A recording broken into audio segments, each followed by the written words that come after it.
ప్రధానోపాధ్యాయులు గారు, ఉపాధ్యాయులు మరియు నా ప్రియమైన మిత్రులకు నా నమస్కారం. నా పేరు మహాలక్ష్మి. నవంబర్ 14న భారత దినోత్సవం సందర్భంగా ప్రసంగం ఇచ్చేందుకు నేను ఇక్కడికి వచ్చాను. భారతదేశ మొదటి ప్రధానమంత్రి పండిత్ జవహర్లాల్ నెహ్రూ జన్మదినం సందర్భంగా భారత దినోత్సవం జరుపుకుంటున్నాము. ఆయన ప్రముఖ స్వాతంత్ర సమరయోధుడు మరియు ప్రముఖ రాజకీయ నాయకుడు. ఆయనకు భారతదేశంలోని పిల్లలంటే ప్రేమ చాలా ఎక్కువ. పిల్లలు కూడా చాచా నెహ్రూ అని పిలిచేవారు.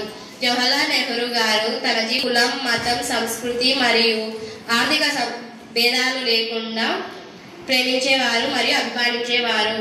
పిల్లలే దేశ భవిష్యత్తు అని భావించి వారిని బాగా చదివించి మరియు బాగా తీర్చిదిద్దాలని అభిప్రాయపడేవారు.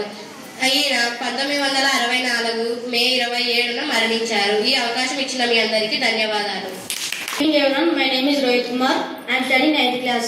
First of all, I wish you all a very happy Children's Day. Respected headmaster, teachers and my dear friends. Today is November 14, the birthday of Jawaharlal Nehru. This day is very important in the life of every child. Nehru said that children are the wealth of the country.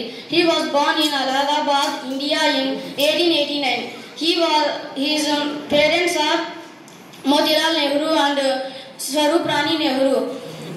He was so brilliant, so he named Jawaharlal. And Nehru was also known as Pandit Beauty. His roots with Kashmir Pandit community.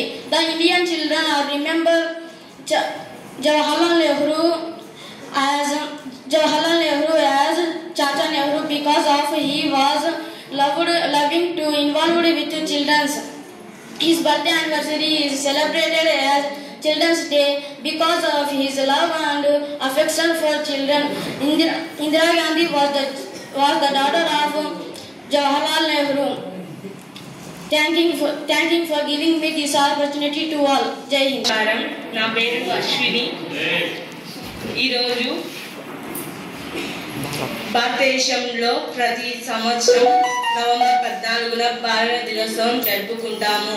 ఈరోజు తొలి ప్రధానమంత్రి పండిత్ జవహర్లాల్ నెహ్రూ గారి పుట్టినరోజు. పిల్లలంటే ఆయనకి ఎంతో ఇష్టం. పిల్లలందరూ ఎంతో ముద్దుగా చాచా నెహ్రూ అని పిలుచుకునేవారు. పిల్లలు దేశ ఈ అవకాశం ఇచ్చిన అందరికీ